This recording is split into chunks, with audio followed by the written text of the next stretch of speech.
ఏం చేశావో మర్యాదగా చెప్పు. నేనేం చేశాను? నేనేం చేయలేదు. ఆయన నువ్వు మర్యాదగా ఇక్కడి నుంచి వెళ్ళు. నేను వెళ్ళను. చెప్పు, ఎవరి జీవితాన్ని నాశనం చేశావు? ఏ అమ్మాయి పసుపు కుంకుమలతో ఆడుకున్నావో చెప్పు. లేదు, నేనేం చేయలేదు. నన్నేం చేయదు. చెప్తావా చెప్పవా? లేదు, నేనేం చేయలేదు.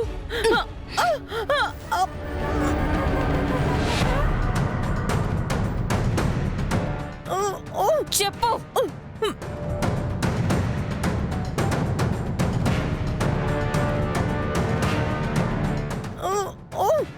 నీ కూతురు కడుపు పండడానికి ఎవరికి కడుపు కోత మిగిల్చావు?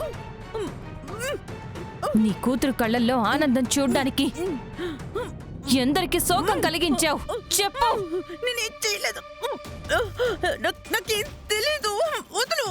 వదలను. నీలాంటి పాపులు ఎక్కువైపోవడం వల్లే కలియుగంలో పాపాత్ముల సంఖ్య పెరిగిపోతుంది. నేనేం చేయలేదు. నాకేం తెలీదు. వదులు. నేనేం చేయలేదు. అమ్మా, నేనేం చేయలేదు. అమ్మా, నేనేం చేయలేదు.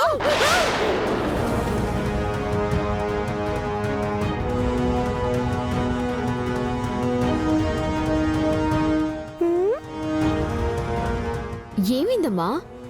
ఎందుకలా ఒళ్ళంతా చెమటలు పడుతున్నాయి?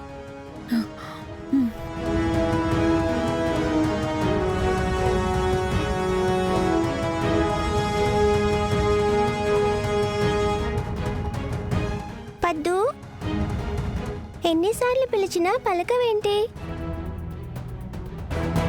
అయినా కంగారేంటి? ఏదైనా చూసి భయపడ్డావా?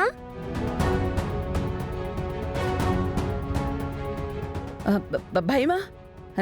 నాకెందుకో భయం. నేనేం భయపడలేదు. అంతేలే, నిన్ను చూస్తేనే అందరూ భయపడతారు. సిరి, నువ్వు ఆగవే. అమ్మా, ఏమైందమ్మా? ఎందుకలా ఉన్నావు? ఎందుకలా కంగారు పడుతున్నావు? ఏం లేదు శాస్త్రా, ఏం లేదు. సర్లే, కార్ రిపేర్ అయిపోయింది, పద వచ్చి కారెక్కు. రా సిరి. పద్దు, ఏంటి చూస్తున్నావు? వచ్చి కారెక్కు. పదా.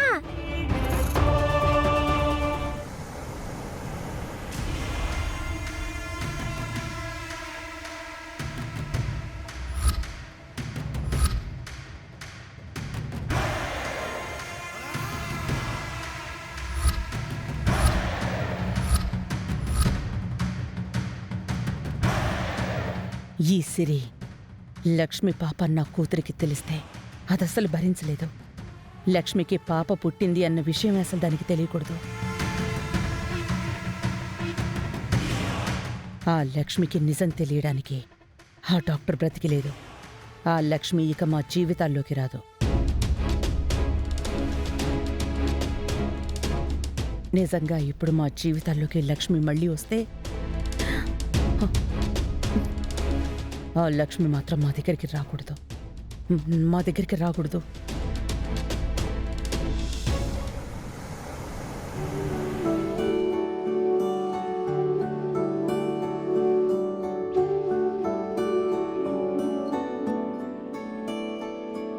మోయా, బామ్మ, బామ్మ. ఏంట్రా, ఏమైంది? ఏంట్రా? నాకు స్కూల్లో అడ్మిషన్ వచ్చేసింది. అమ్మయ్యా.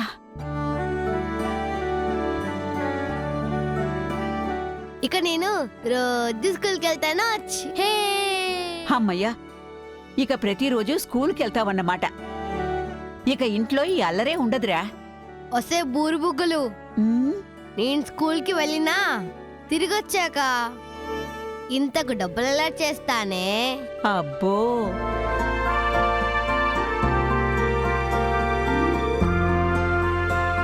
అల్లుడు, నువ్వు బాగా చదివి ఐఏఎస్ కానీ ఐపీఎస్ కానీ అవ్వాలి, సరేనా? లేదు మావయ్య, నేను క్రిష్ లాగా సూపర్ హీరో అవుతాను. అమ్మా సిరి, ఏంటమ్మా అంత నీరసంగా ఉన్నావేంటి? ఏం లేదు బామ్మ. ఏం లేదంటావేంటమ్మా? పిల్లోడికి స్కూల్లో అడ్మిషన్ దొరికింది. ఆనందంగా ఉండాల్సింది పోయి నీరసంగా ఉన్నావేంటమ్మా? ఏం లేదు బామ్మ, వాడికి అడ్మిషన్ ఫీజు వరకు అయితే కట్టాను. తర్వాత టర్మ్ ఫీజు కూడా కట్టాలి. అది కూడా క్రిష్ గాడు స్కూల్కి వెళ్లేలోపే కట్టాలి. టర్మ్ ఫీజ్ అంటే చాలా ఎక్కువ ఉంటుంది కదమ్మా. అవును బామ్మ, అయినా పర్లేదు, నేనే ఏదో ఒకటి చేసి ఆ ఫీజు కడతాను. అక్క, వాడి ఫీజు కట్టడం కోసం ఇంత ఇబ్బంది పడుతున్నావు కదా, మా బాస్ ఇచ్చిన చెక్ తీసుకొని ఉంటే సరిపోయేది కదక్క.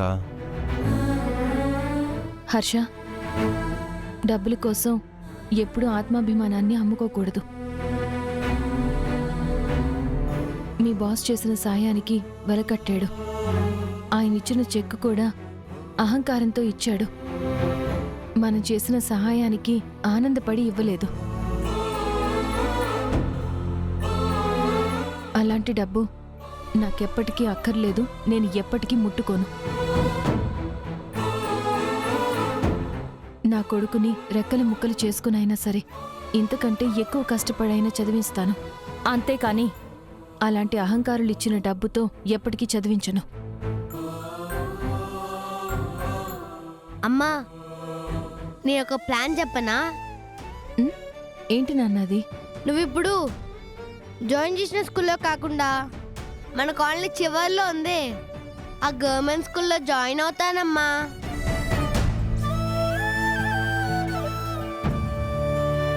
అది గవర్నమెంట్ స్కూల్ అయినా చాలా బాగా చెప్తారంట. కాకపోతే అక్కడ చదువుకుంటే ఇంగ్లీషు పెద్దగా రాదు, అంతే. ఆ ఇంగ్లీష్ని కూడా నేను ఎలాగైనా నేర్చుకుంటానమ్మా. నాకు ఆ పెద్ద స్కూల్ అక్కర్లేదమ్మా. ఈ గవర్నమెంట్ స్కూల్లో జాయిన్ చేయి చాలు, నేను బాగా చదువుకుంటాను.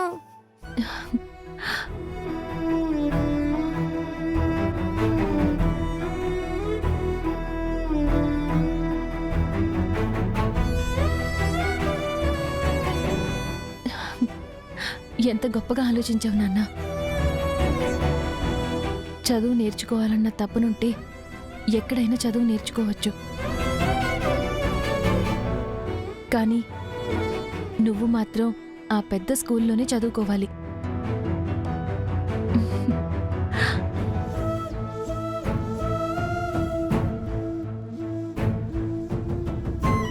ఎందుకంటే నువ్వు ఆ ఇంటి వారసుడివి, విహారీ గారి కొడుకువి.